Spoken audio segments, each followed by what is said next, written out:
It's that spooky time of year where all we want is a crisp, cool, dark evening, some hot apple cider, and a good story that will send a chill to your very soul.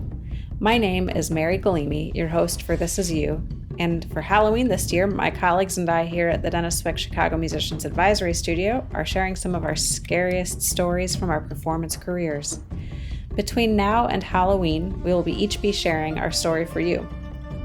This week, you'll be hearing from our resident saxophone expert here at the Musician Advisory Studio, Richard Brassele. I'm a saxophonist, and I was asked to play with the Milwaukee Symphony. They were doing one of those movie scores where you play with a click track along to the movie. So a lot of the, when a composer composes for a movie, they do a lot of really sudden changes because they kind of have to do stuff that aligns with the movie. So click tracks can be kind of tricky, and I kind of learned that the hard way. So I was playing tenor and bari sax on it. And so I get to the first rehearsal, I've played through all of my part. I watched the movie and looked at my score along with it to make sure that everything was going well, and I learned all my exposed solos and stuff like that, and I thought I was really good to go. And I get to the first rehearsal, and every stand has an earbud plugged into these cords that go down, and they're all, one side is wrapped up so that you have one ear where you can hear the click track, and then your other ear you can hear the musicians beside you. For some reason, this was just so difficult for me to wrap my head around. And I put my ear in, we start playing, and right when the downbeat happens, or I guess right before the downbeat happens, it clicks twice. And I thought that was the downbeat. And immediately I was thrown off, playing with this professional symphony, the first rehearsal, and here I am 2 beats off, and then, I'm seeing him conduct something else. My mind is thinking something else. And immediately I just feel like I'm thrown, going from 0 to 60 really fast.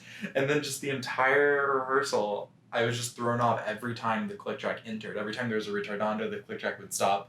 And then, in your part, you'd see 2 free or 4 free or 5 free, meaning, 2 clicks for nothing. And I just didn't rehearse that. Maybe I didn't know how to rehearse it, but, it was awful. You can prepare so many different ways, but if it's just a way of playing music that you've never done before, you just feel like you're thrown under the bus, and by a click track of all things. So eventually I got a hold of it towards the end of the rehearsal, and I just felt so scared. And the other thing about it is, when you have an earbud in when you're playing music, it's very difficult to hear everyone else because mostly all you can hear is yourself. So I don't know if I'm blending. I can hardly tell who I'm playing with, even though I have it written in my part who I'm playing with. And I just feel like I'm just alone playing with, all these professional musicians. I guess not, but playing with all these professional musicians. And it was just terrifying. It was just absolutely so scary. And then right afterwards, when we were done with the rehearsal, we were breaking, I go to the person beside me and I'm like, do I sound weird? Do I sound off to you? And they were like, no, I couldn't hear anything at all. And I realized that, as the original, I realized that, I wasn't alone in this situation, that that's just the way it feels when you have headphones in when you're playing. But I will never forget the panic I felt the first hour of that rehearsal. We hope you enjoyed this story from the Chicago Musicians Advisory Studio. We are preparing for Thanksgiving with stories of thanks. These will be stories about the mentors, places, and experiences from our lives that have meant the most to us as musicians. If you have a good story or would like to know more about the Musicians Advisory Studio, contact me, Mary Galimi, at denniswickapp@gmail.com. Have a great day.